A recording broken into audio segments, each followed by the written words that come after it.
Hello, this is Jen Phillips April with Right Words Marketing, and today I'm with Kathy Marcino of Disc Consulting.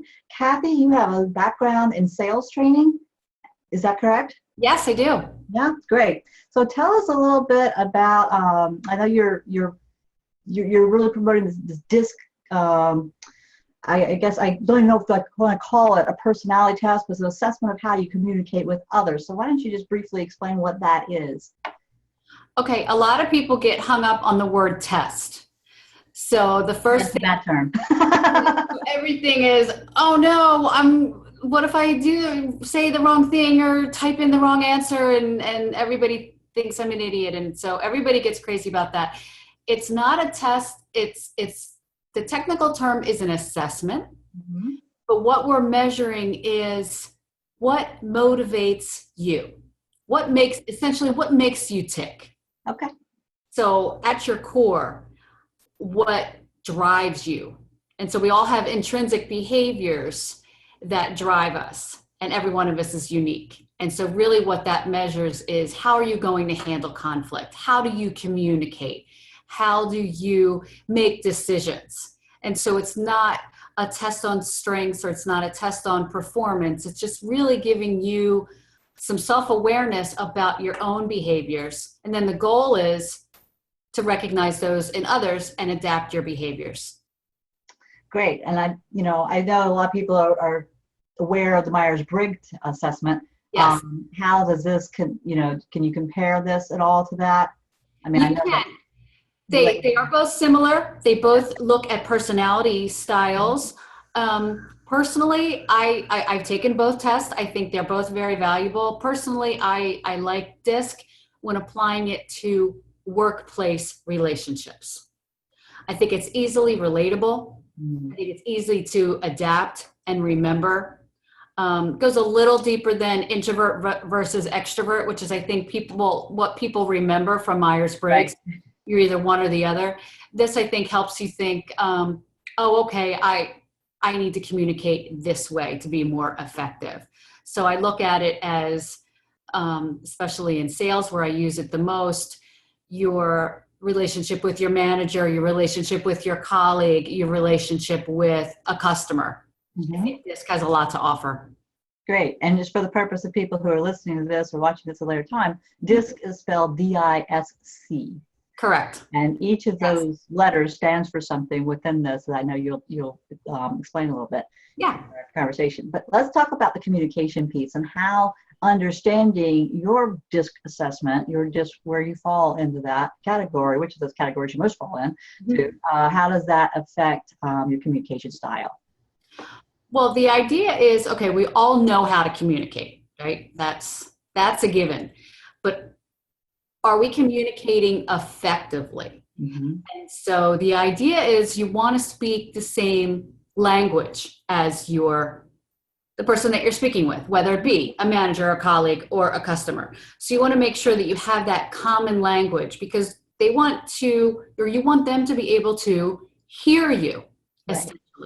So, we joke about saying the same thing to multiple people and getting different responses, and you wonder why that happens. And it's really because they heard you differently based on their personality style. So we talk about what DISC will do is provide that common language, if you will, so that you know how you communicate and then how others want to be communicated with. So that's where it is incredibly valuable when recognizing others' styles before you try to communicate with them, whether it be verbally or non-verbally. You're crafting a marketing campaign, or you're writing a blog, or you're going to a network event. It's all about how you present yourself and how people perceive you, really. Right. Right. And knowing who your audience is such a key part of that. Yeah, that's the number one rule in sales, right? Know your audience. Exactly. Exactly. Because then you can speak to their concerns, you can speak to their objections. It's much more effective. Right. Right. So you had asked me, well, we had had this conversation about, is your message being received in the right way? So Right. if if everyone, like, let's say you work in a team environment and everyone on your team takes this assessment, then you understand much better how to communicate with the different personalities. Is that correct? Exactly. I mean, that's the ideal situation. You want to be able to understand what makes that other person tick, especially in a team environment. So you're all assigned a project. There's going to be someone that's naturally going to take a leadership role. There's going to be somebody that naturally waits for everybody else to make the decision, and then they're just going to go along with it. Mm-hmm. There's going to be somebody that probably just holds back and doesn't say much. And what happens if you don't know that person's style, then that's when you get in trouble, because assumptions get made. And once you understand that, you say, oh, I get it now. It makes sense. They are more reserved. Therefore, they take a little longer to process this information. Mm-hmm. So they're not being dismissive, or they're not being cool or cocky, or think they're, better than everybody else in the meeting. They're really being quiet because they're processing the information. They're going to take a little longer to make this decision. 9 times out of 10, at the end of the meeting or the project, they're the one that has the right answer because they've taken the time to process it. So a team environment, being able to sit down and take the assessment and see each other's style, you have those, what I love are those aha moments where everybody said, I get it. That makes sense. And you can stop banging your head against the wall, wondering why somebody is reacting or behaving the way they are. Right. Which really brings you to your message. So if you're crafting, whether it's email campaign, or even just a one-on-one email with someone, I mean, knowing how the language to use and how to phrase things is really going to impact how your message is received and whether or not it's acted upon. Right. And everybody's going to communicate differently, and everybody's going to hear differently. So let's just get into it then. So let's talk about the 4 styles. So we've got, as you said, D, I, S, and C. So the D stands for dominant, the dominant personality type. They are, and there's probably somebody that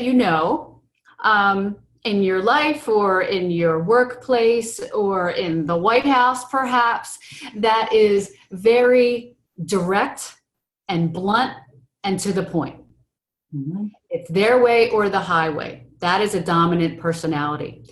So they are going to come across as very confident, very sure of themselves, and very in your face. If you're selling to a dominant personality, you want to say, okay, I know now they're a dominant personality. I am not going to probably spend a lot of time on all the features and benefits. I'm going to be quick, to the point, and highlight the facts, because that's how they make a decision and that's how they want to be communicated with. So that is the dominant personality. The inspiring personality, this is where our celebrities fall into play. They're the stars, right? They're the ones that love to talk about themselves and love to look at themselves. They're the ones that you're going to meet at a network event where they're going to shake your hand and they're looking over your shoulder because they don't want to miss who's behind you. That's an inspiring style.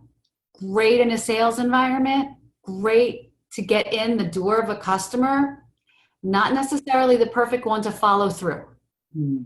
So when they communicate, they might be all over the place. They're going to tell you everything. And when you communicate with them, you may have to rein them in a little bit, because they're going to be asking about this, kind of that shiny object syndrome. Yeah. So that's how they want to be communicated with. They also like to be recognized. So if you have an I customer, maybe you want to start out with a compliment. And I think then you'll have their attention. Okay. The S style is the supportive style, and what we refer to as pretty much the sweetest people on the planet. They are just that, supportive. They are your team player, the ultimate team player, so much so that they're always going to put your needs ahead of theirs, the team's needs ahead of theirs. So They're going to communicate a little slowly, a little more quietly. They're going to be they're much more reserved than the dominant and the inspiring. They will ask more questions than, say, the dominant personality, who's just going to state more than they ask. The S is the opposite. They're going to ask a lot of questions. So in communicating with them, you kind of want to be speaking at a slower pace, and you want to kind of give them that sense of safety and that sense of security that, yes, they really could benefit from your product, but they're not going to see a lot of changes. They're not going to have to come out of their comfort zone too much. So that's your supportive style. You'll find a lot of supportive styles in administrative type roles. Okay. Also nurses, counselors. Think about that. The last styles to see are cautious style, and they are just that. They're cautious, they're contemplative, they're the thinkers.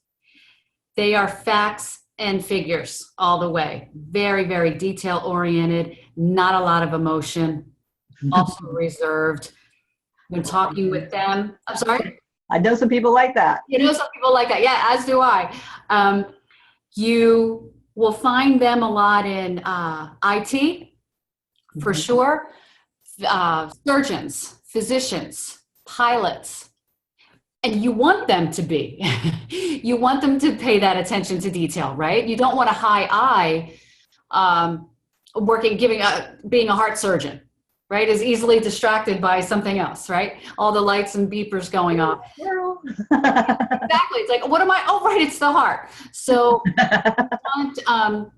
you want to communicate with the C in a more nonverbal communication, which is the state that they prefer. They would prefer an email rather than you having a conversation. Meeting a C personality, you're going to pretty much spot them right away. Very deadpan, not a lot of emotion, not a lot of hand gestures, or really, really too much of body language that you'll be able to pick out. Very reserved.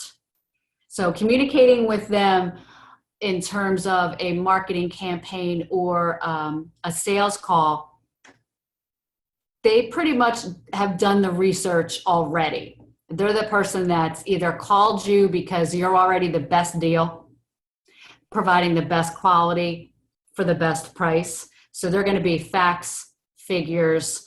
If you have any statistics about your product or service, throw those their way. That's how they like to be communicated. So it sounds like a lot, but once you understand it, you start to, it comes to second nature when you start to meet people.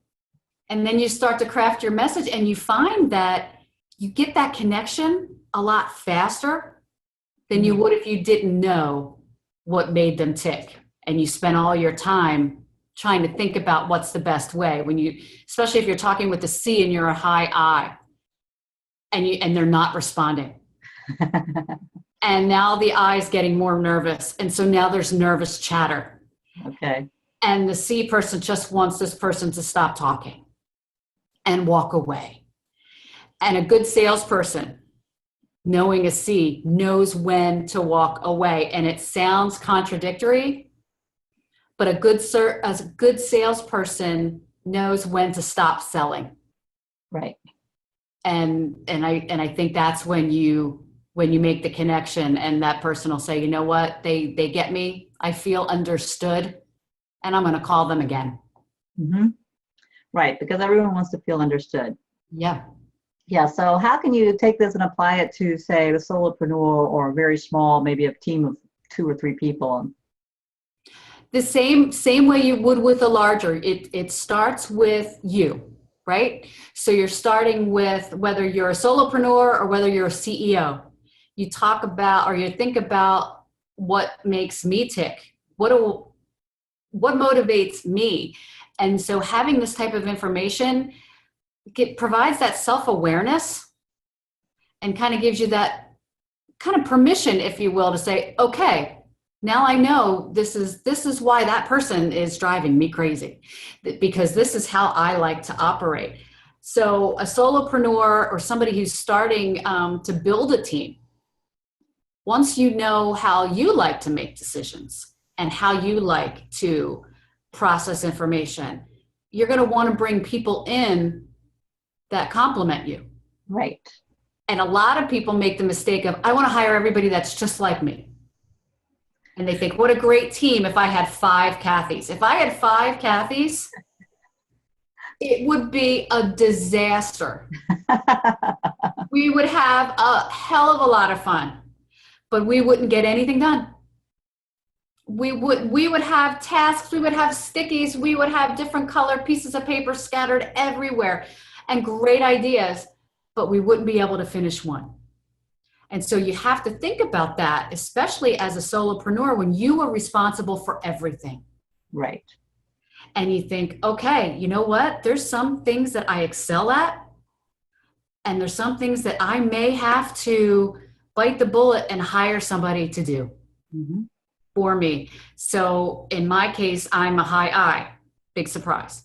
So I really need somebody. I have a virtual assistant that helps me. They're the person that can sit in front of the computer and help me with my social media and help me with my books and finances and all the things that I absolutely hate to do, but that's their strength. Right. So that allows me the free time to go and do what I like to do and what I'm good at, which is talking with clients. So that's how I think DISC is so incredibly valuable, starting with yourself. And so many people that I've worked with just one-on-one just say, you know, I kind of thought that's how I was, or people told me over the years that this is how I was, but actually seeing it on paper and seeing how I can relate to others in a more effective way, it's incredibly valuable.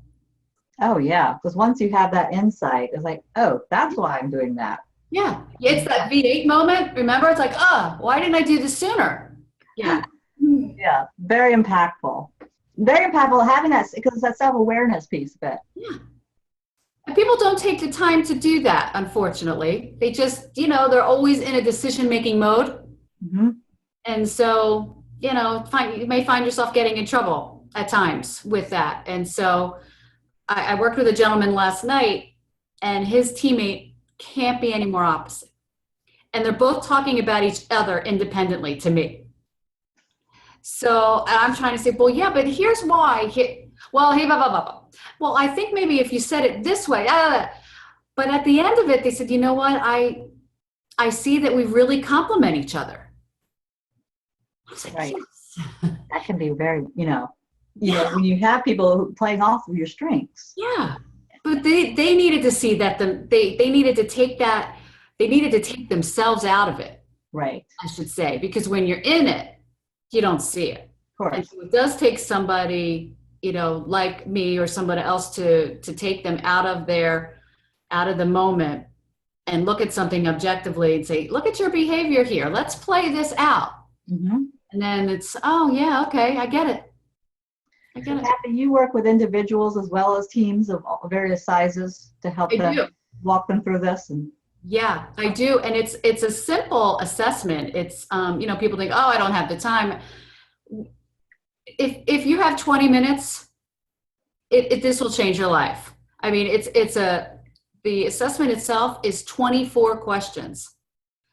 And we sit down and we're going to evaluate your decision-making, your communication style, your strengths, more importantly, your blind spots. So important. And they're not weaknesses per se. They're those areas that if you were to focus on them a little bit more, wow, you can be amazing. So in my case, my blind spots would be those C characteristics. That attention to detail, that policies, procedures, the stuff that I really can't stand. But I know that I need to know that to be successful, to have my own business, I need to know my finances. I need to know how to do an Excel spreadsheet. Right. I don't like it, but I know to be successful, I need to do that. So that's a blind spot for me. A blind spot for a dominant personality may be, you've got to soften your edges a little bit to be relatable to people, to not be intimidating to your staff, Right. or customer. So, that's a blind spot. So you think of kind of the opposite characteristics as things that you need to work on or just need to be aware of. And so that's what this assessment highlights a little bit. And it also shows you who's your complementary style. Mm-hmm. So who would you work best with, or who would complement you best if you're in a recruiting situation? These are the characteristics you may want to look for. Great. So that's the assessment. And then I spend, time with you, and we go over it and we interpret the results. I don't just say, hey, you're an S and isn't that fun? And go on your way. It's let's apply it to show me a day in the life of you. Mm-hmm. And let's talk about how your S behavior affects your relationships, professionally and personally. It's a neat tool. I'm incredibly passionate about it because I think it's so incredibly valuable that, everybody on the planet should really know this information about themselves. Right, because once you understand, have that self-awareness of yourself, you can start recognizing in other people, and just helps you improve all the communication. Yeah. I look everything better. I know. Do you hear the angels? I think they're singing. I think so. So, Kathy, where can we find out more about this? How can we connect with you to find out about the DISC training? I have a website. I am Kathy at kmmdisc.com. Well, actually, that's my email. The website is kmmdisc. You can follow me on Twitter and LinkedIn and Facebook. I have some sample assessments on my website too, that you can get an idea of what they look like, as well as different team workshops that I have. I have sales team training, team building, and then individual training and coaching programs as well. Great. Good. Well, then maybe if you have a particular couple of links that you want me to include, I can drop those in when I post this into the group on Facebook. That would be great. Thank you. Yeah, thank you. Anything else you want everyone to know? No, just have some patience when dealing with people, because they're doing what they're hardwired to do. They're acting the way they're meant to act. So have patience until you learn a little bit more about them, and then you understand what makes them tick, and then you're able to connect with them. So don't dismiss somebody right away just because you didn't get the reaction or the response that you want. Get to know them a little bit better, and then you both adapt to each other. And I think you'll find that it's mutually beneficial for sure. Great. This was great. Thank you, Kathy. Thank you so much for the opportunity. You're very welcome. So you can send me those links, and I'm going to put this up in the group, and then I will also post it on YouTube and send you the link. Great. Thank you so much. Take care, everybody. Bye-bye. Bye-bye.